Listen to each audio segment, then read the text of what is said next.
This segment is from the PianoInspires podcast, Season 2, Episode 5, featuring Annie Jeng with host Craig Sale. But I am curious to know, were there any obstacles along the way or, difficulties that you encountered in that journey?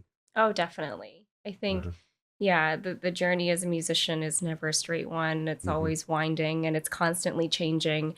I think for a long time, as a small, petite Asian woman, I spent a lot of my life with this mindset of, I'm going to prove people wrong.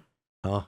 And because I think a lot of people, whether or not that was intrinsically felt within myself or if it was actually felt from peers and colleagues and professors, but just that there was doubt in kind of what I was able to do. And so I for the longest time, I think I was driven by this idea of like, I'm going to prove people wrong. Oh, you think I can't do this? Oh, I'll show you. And so it wasn't until about grad school that I had this realization of, if I'm doing this so much to prove people wrong, how much of this is actually for myself? And why am I doing it? Right. And ultimately the big question of it then being like, why am I doing this? And it's very easy to feel like I'm on this constant hamster wheel of degrees, of classes, of pieces that you learn. What's the ultimate goal? And I think that led to a lot of also imposter syndrome. Yes. Of just, right? It's like, like, I don't know if I'm good enough, or like, okay, great, I got this job, but I'm not sure if they really wanted me. And so having to overcome that, so much of it, I think, was finding the why, finding the meaning of why I wanted to be doing this. There's so many amazing pianists, as we know, who are out there. What am I contributing? And that's when a lot of my work, I think, with community partners started to happen,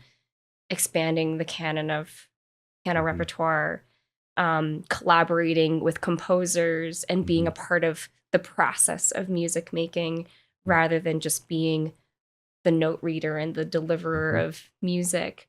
I don't really think there is a goal anymore. And that was a huge breaking point for me, something that I really don't think I've realized until this past year or two. Is that I'm trying not to necessarily look for the next step up, because I don't know what that's going to be.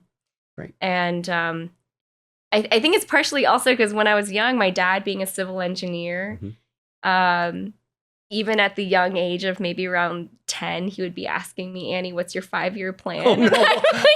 And I'm like, I don't know.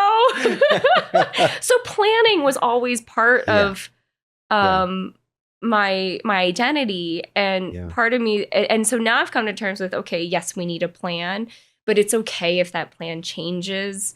And especially when I'm not so driven towards whatever that goal is, but more of the journey and the process along it. Be sure to listen to the full episode on our website, PianoInspires.com, on Spotify or Apple Podcasts.